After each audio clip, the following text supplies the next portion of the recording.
기사 이어가 보겠습니다. 황 대표 관련 내용입니다. 황교안, 왜 똘똘 뭉쳐 싸우지 않나? 장애투쟁 군기잡기다.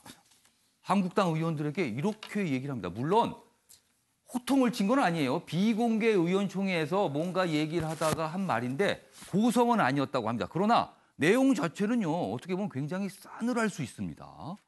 왜 똘똘 뭉쳐 싸우지 않나? 야단을 쳤다는 느낌도 좀 들어요. 이 내용은요. 보겠습니다. 한국당 비공개 의원총회에서 공개 면박을 줬다고 합니다. 누구에게요? 졸고 있는 국회의원한테요. 절절함 관한 얘기에 졸고 있다. 불만 있으면 직접 내게 와서 얘기하라. 이렇게 얘기합니다. 아니 이런 얘기 의원총회에서 갑자기 당대표가 하면요 분위기 싸늘해졌겠는데요 지금요. 그리고 국회 앞에서 연이틀 규탄대회 여기에 뭐 적극적으로 또 참여하는 모습이었어요. 이 비공개 의총 어떤 상황인지 여기 좀 더 묘사돼 있거든요. 좀 보겠습니다. 여기 보면 이렇게 돼 있어요. 황 대표는 이날 국회에서 열린 비공개 의총에서 조는 모습을 보인 한 의원을 향해 절절함에 관해 지금 내가 얘기하고 있는데 졸고 계신 분이 있네요. 이렇게 면박을 줍니다. 잠이 확 깼겠습니다. 이 얘기 들으면요. 그리고요. 청와대 앞 단식 때도 한 애국 시민이 한국당 의원들은 어디 갔느냐고 해서 제가 다들 바쁘다고 답했다. 어떤 사람은 나가서 가진 역량 100%를 쓰는데 뒤에서 70%만 쓰고 힘을 다하지 못한다면 이거 문제 아니냐. 이렇게 야단을 쳤다는 거예요. 그래서 지금 제목이 그렇지 않습니까? 군기잡기라고 돼 있습니다. 군기잡기요. 이런 일이 있었군요. 자, 그런데요.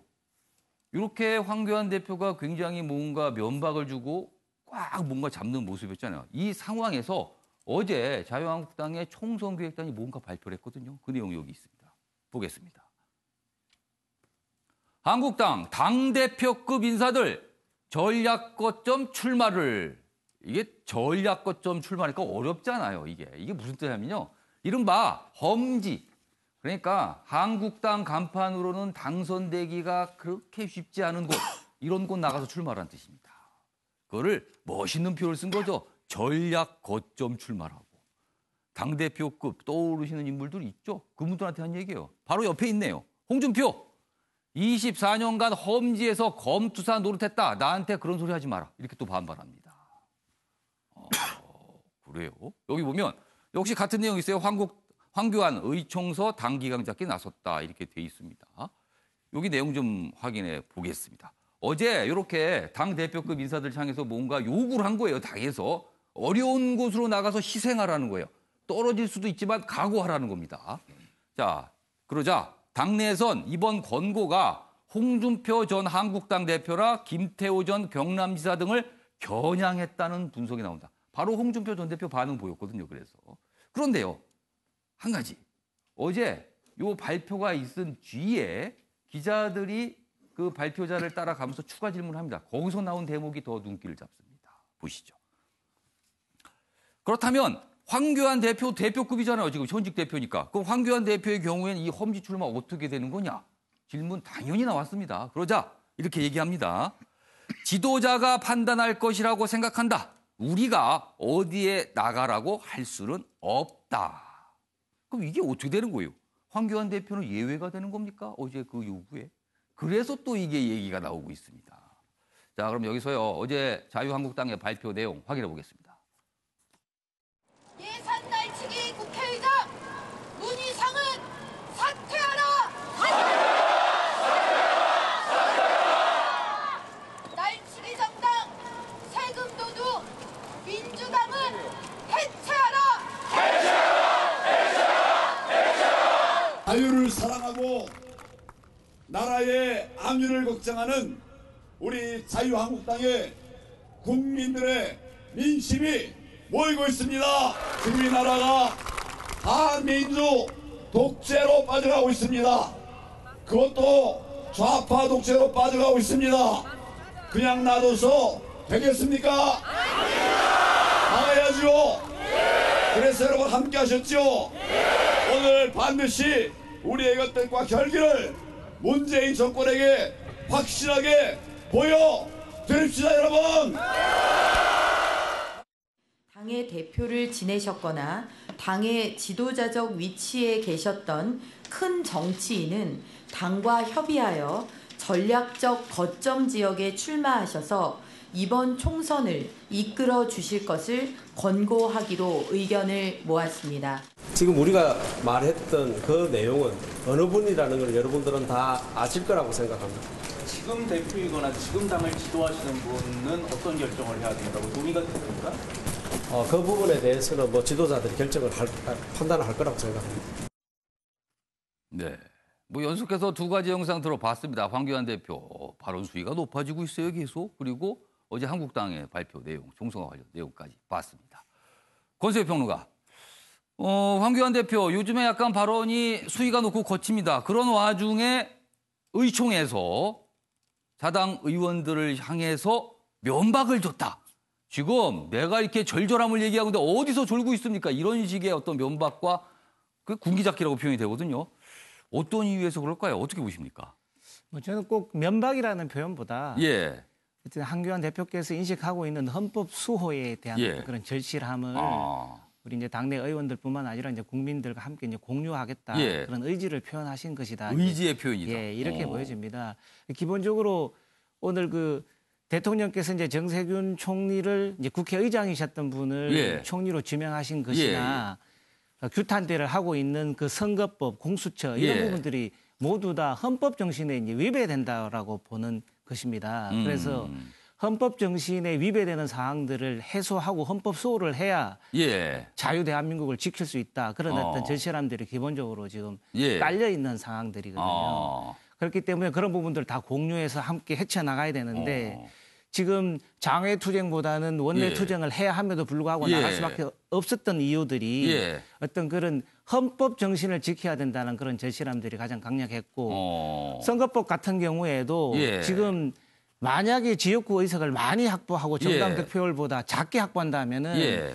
정당 득표 그 자체가 모두 사표화되는 어떤 그런 위헌적인 요소를 갖고 있다는 것이거든요. 그래서 어떤 그런 부분들이 충분히 협의도 되지 않은 상태에서 위헌적인 요소를 계속 안고 있고 공수처법 또한 그런 위헌적인 요소를 안고 있는 상황에서 예. 다시 대통령께서 총리마저 또 상권 분립에 위배되는 어떤 그런 예. 사항들을 계속 인식하고 있으니까 예. 기본적으로 보면은 지금의 정부 여당과 여당은 어떤 헌법 정신에 대한 해석 자체가 조금 헌법을 수호하고자 하는 의지 예. 자체가 좀 부족한 거 아니냐. 아. 이런 부분들을 좀 지적한 사항이다. 이렇게 생각합니다. 그러니까 본인은 지금 상황이 굉장히 위기로 인식하고 뭔가 아주 단결해서 가야 되는데 의원들이 도통 따라주지 않는다. 그건 약간 불만 표시일 것 같기도 하네요. 보니까 졸고 있다. 어떻게 보면 이게 졸고 있는 거를 당대표가 혼냈다. 이렇게 또 기사가 나가니까요. 이게 또 당 모양새가 조금 이상해졌는데 아무튼 오늘 많은 신문들이 이 내용을 다루고 있긴 합니다. 자, 최영호 고문님. 네. 그런데요. 아까 자유한국당 총선기획단 발표 내용 영상으로 또 확인해 봤잖아요. 근데 거기서 황교안 대표와 관련된 질문이 나왔어요. 현직 당대표급이 그러면은 험지 출마하는 거냐 이런 취지의 질문이거든요. 그런데 대답은 이거였습니다. 스스로 판단할 거다. 자기가 판단할 거다. 자, 그럼 황교안 대표의 총선 출마와 관련된 판단 어떤 판단을 할 거라고 전망하세요? 사실 야당을 하는 그 예. 장점 중에 하나가 예. 일단 여당이 먼저 어디에 누가 나갈 건가가 정해진 다음에 그다음에 전략 공천할 수 있는 기다렸다가 누가 예. 나오는지 보고 선택한다는 그렇죠. 거죠. 예. 그런 부분들이 있기 때문에 이제 그런 전략적인 생각들이 많은데 예. 지금은 조금 다르죠. 왜냐하면 지금은 결집을 해서 나가야 되는 부분들 그리고 특히 이제 단식을 끝난 그런 여세를 몰아서 가기 때문에 예. 그러면 본인이 앞에서 깃발을 드셔야 되죠. 그 깃발 든다라는 거는 험지를 선택해야 된다는 험지를 뜻인가요? 선택하고 그러면 당당하게 나랑 붙을 사람 나와라. 이런 식으로 가셔야 되고 구체적으로 어디를 선택? 지금 뭐 종로도 할까요? 뭐 좋고 그러면 이제 자 하여튼 어디든지 예. 황교안 대표가 정하는 곳은 여당에서는 피하려고 그러지 않겠습니까? 그리고 괜히 지금 이번 예. 선거가 보면은 이번에 어떤 예. 이 정부에 대한 심판의 장이 될 수 예. 있는데 거기 뭐 굉장히 거물급 붙여서 뭐 대선 할 이유는 하나도 없거든요. 예. 그러는 전략적인 모습이 보입니다만은 예. 조금 더 이제 이 황교안 대표는 예. 땅으로 내려와서 현실 정치에 어. 다리를 굳건하게 디디실 때가 이제는 됐습니다. 공개적으로 의원들 이렇게 야단칠 게 아니라 예. 이런 위기 때 뭐 제가 알고 있는 모든 당 예. 대표들은 한 분씩 설득을 하고 자기 사람을 만들고 대오를 결속을 하고 예. 이랬거든요. 그래서 지금은 내가 좋은 일 하는데 나를 따르라 이거 갖고는 예. 안 되죠. 아니 절절함을 얘기하는데 절절함이 없으니까 조른 거 아니겠어요. 그래서 조금 더 의원 속으로 들어가고 땅에 굳건히 발을 디디시고 이제는 단식으로 앞에 쓰셨기 때문에 예. 본인이 깃발을 드는 예. 그런 모습들을 보일 때 예. 자유한국당은 조금 더 대오가 확실하게 방향성이 확실하게 나올 거 알겠습니다. 아니냐 그런 측정을 하고 싶습니다. 제가 알고 있기로는 최양호 의원께서 자유한국당 분들과 좀 아주 가까우신 걸 알고 있는데 굉장히 쓴소리했어요. 절절함을 얘기하지만 절절함이 없으니까 조는 거 아니냐 뭐 이런 말씀이신데 요거 자유한국당 분들이 조금 새겨 들으셔야 될 것 같기도 하고요. 그리고요. 호사가들의 그냥 얘기일까요? 좀 앞서서 봤지만요. 이낙연 총리와 황교안 대표가 서울 종로에서 총선 경쟁을 할 수도 있다. 뭐 이런 나오는데 아직 모릅니다. 말 그대로 호사가들이 일단 그렇게 보고 있다는 내용 정도입니다.